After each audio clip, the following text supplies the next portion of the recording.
So how did the process go? Because I can imagine that the challenge of inventing a product and creating the prototype and making it work is one type of challenge, but making it able to create a product to sell to the customers and making like the manufacturing of it, I'm sure that's a whole different beast. So how did that start, and what were the challenges at the beginning? It is. Another good friend who said an inventor is somebody who creates something new. An entrepreneur is someone who uses an invention to change the world.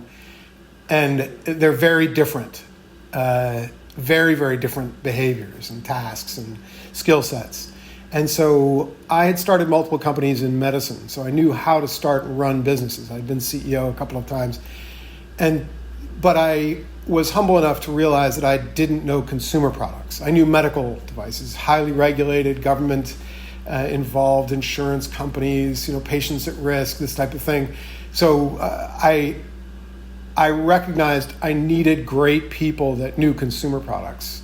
And so founded the company, raised money from some surgeon friends of mine and my early investors in medtech, and went out to find a great CEO. I was recruiting for a board member.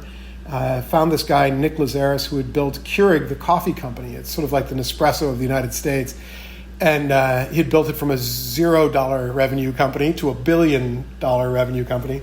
And had retired and was teaching at Harvard. And so a friend introduced me, and I invited him out to breakfast, showed him the prototype, and said, I'm looking for a board member. And he looked back at me and he said, can I be the CEO?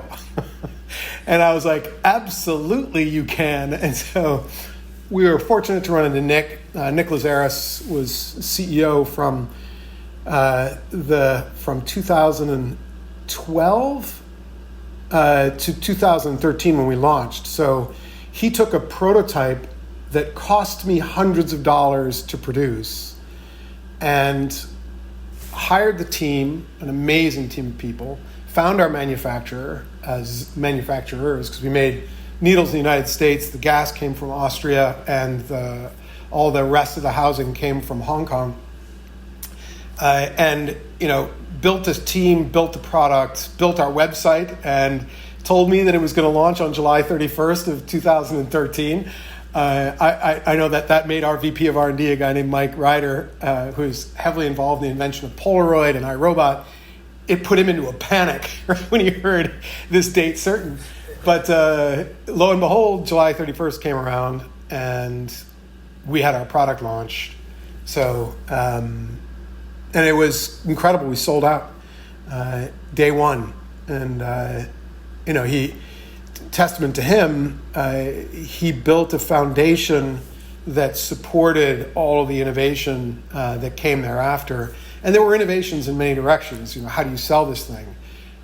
It's complicated because you've got the consumer, you've got the restaurant, you've got the wine bar, you've got a wine store, wine distributor and importer, you've got wineries. So all of these people are interested. What's the most efficient strategy of launching into a complex market, a brand new thing, a complex and conservative market, a brand new thing that changes the way people behave with wine, right? It's a change in behavior, and change in behavior is the hardest thing to do as an entrepreneur because the ingrained behavior is so well defended.